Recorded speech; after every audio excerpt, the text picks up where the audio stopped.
নমস্কার বন্ধুরা, বৈশাখী রসোই ব্লগ থেকে আজ আমি আপনাদেরকে চিকেন কষা বানিয়ে দেখাবো। আপনারা দেখতে থাকুন। এই চিকেন কষা বানানোর জন্য আমার যে যে উপকরণগুলো লাগবে আপনারা দেখতে থাকুন। এখানে আমি চিকেন নিয়েছি। এখানে আছে কোচানো পেঁয়াজ, আদা, রসুন, টমেটো কুচি, টুকরো করে আলু কেটে রেখেছি, কাঁচা লঙ্কা নিয়েছি দুটি, এখানে আছে ধনে পাতা, আর এখানে আছে সমস্ত রকম গোটা মশলা।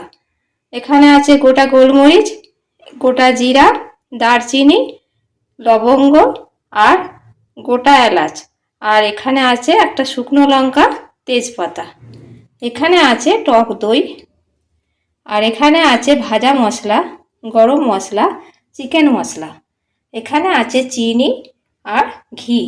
এখানে আছে সরষের তেল, নুন। আর আমি এখানে সমস্ত রকম মশলা নিয়েছি। এখানে ধনে গুঁড়ো নিয়েছি, জিরা গুঁড়ো, হলুদ গুঁড়ো আর লঙ্কা গুঁড়ো। এবার আমি আপনাদেরকে বানিয়ে দেখাচ্ছি। প্রথমে আমি এই কড়াইয়ের মধ্যে একটু সরষের তেল ঢেলে নিচ্ছি।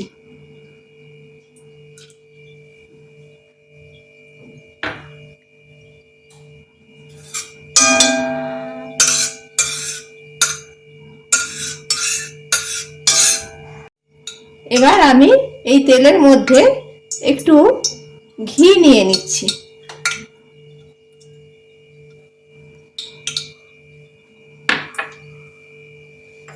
আর এই গোটা মশলাগুলো এর মধ্যে ঢেলে দিচ্ছি।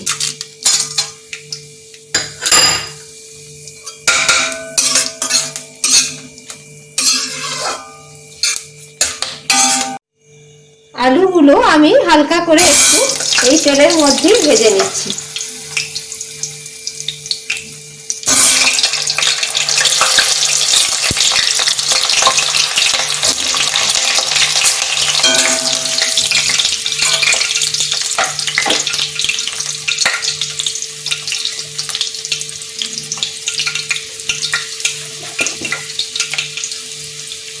একটু হলুদ দিয়ে দিচ্ছি।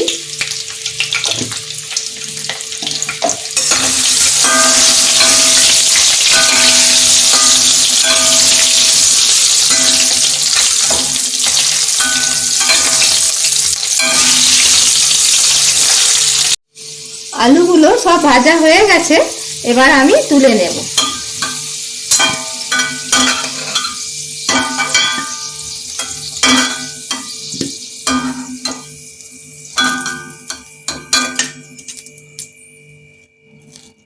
আমি এই যে তুলে নিলাম। আপনারা প্রথমেও তেল দিয়ে আলুগুলো ভেজে তুলে রাখতে পারেন।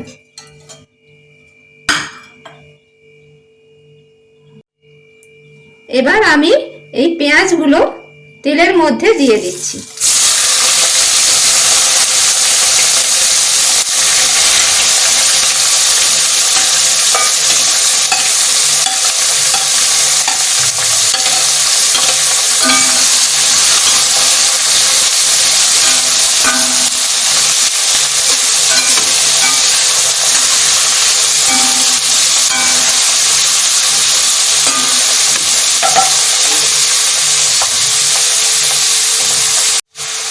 এবার আমি এই পেঁয়াজের মধ্যে একটু নুন দিয়ে দিচ্ছি,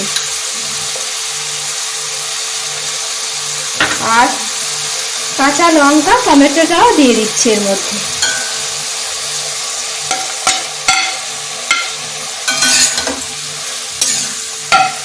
পেঁয়াজটা তাড়াতাড়ি ভাজা হয়ে যাবে।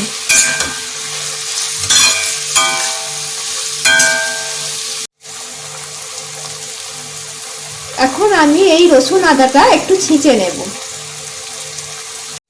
পেঁয়াজটা এখন ভাজা ভাজা হয়ে গেছে, সেজন্য আমি এই রসুন আদাটা ছিঁচে নিয়েছি, এখন এর মধ্যে দিয়ে দিচ্ছি।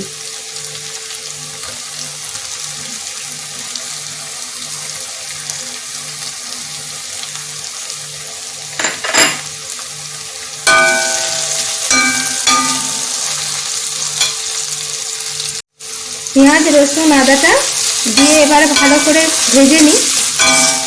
সব একসাথে করে নিয়েছি। পেঁয়াজ রসুন আদাটা আমার ভাজা হয়ে গেছে। এবার এই মশলাগুলো দিয়ে দেবো। ধনে গুঁড়ো, জিরে গুঁড়ো, হলুদ গুঁড়ো, লঙ্কা গুঁড়ো, এগুলো সব এর মধ্যে দিয়ে দিচ্ছি।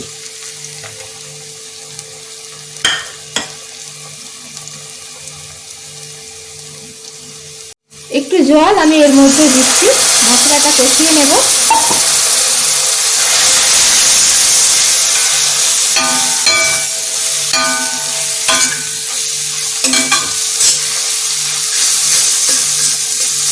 আর একটু চিনি আমি এর মধ্যে দিয়ে দিচ্ছি।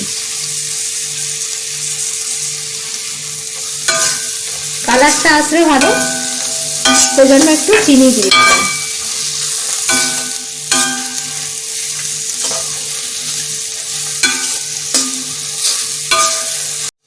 এর মধ্যে আমি টক দইটা দিয়ে দিয়েছি।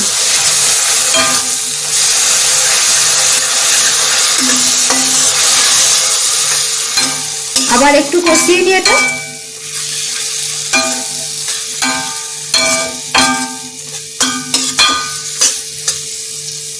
মশলাটা কষানো হয়ে গেছে, দেখুন তেল ছেড়ে গেছে একটু। এর মধ্যে আমি এখন এই মাংসটা, এই চিকেনটা দিয়ে দিচ্ছি।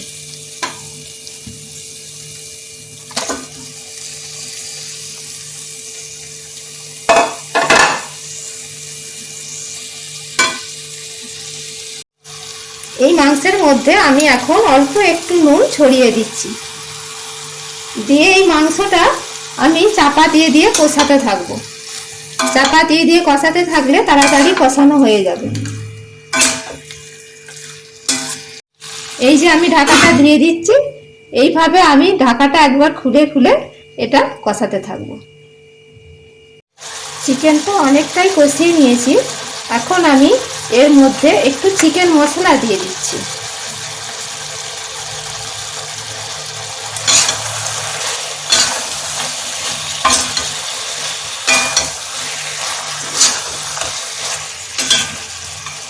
চিকেন মশলা দেবার পর একটু কষিয়ে নিয়েছি।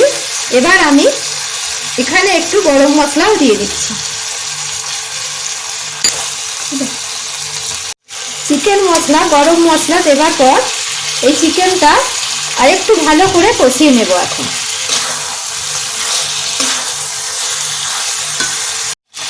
চিকেনটা আমার কষানো হয়ে গেছে। এখন আমি এর মধ্যে এই আলুগুলো দিয়ে দিচ্ছি।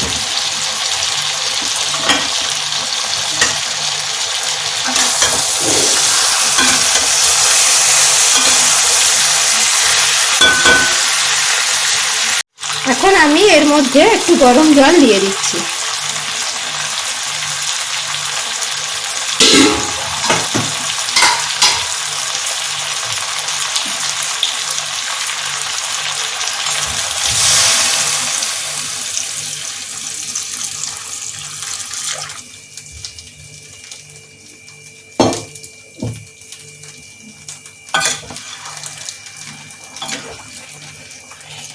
আমি এর মধ্যে খুব বেশি জল নেব না, কারণ এটা আমি চিকেন কষা বানাবো, তাই অল্প একটু জল নিয়েছি।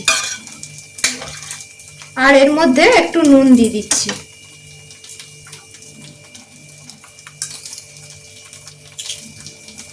আপনাদের যতটা নুন মনে হয় দেবার ততটাই আপনারা দেবেন।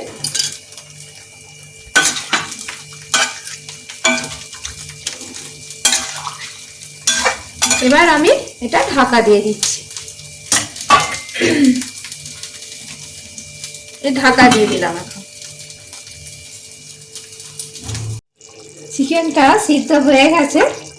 আমি এখন এর মধ্যে ধনে পাতাগুলো ছড়িয়ে দিচ্ছি।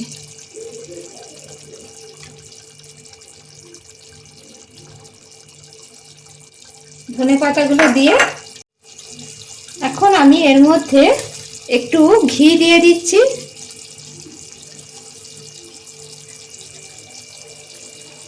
একটু ঘি ছড়িয়ে দিলাম। আর একটু ভাজা মশলা, এটা আমার ঘরে বানানো ভাজা মশলা, এটা আমি এর মধ্যে ছড়িয়ে দিলাম। এখন আমি গ্যাসটা অফ করে দিচ্ছি। দিয়ে এটা আমি চাপা দিয়ে একটু রেখে দেব।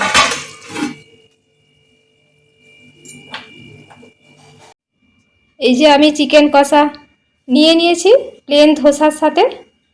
প্লেন ধোসার সাথে চিকেন কষা খুবই ভালো লাগে খেতে।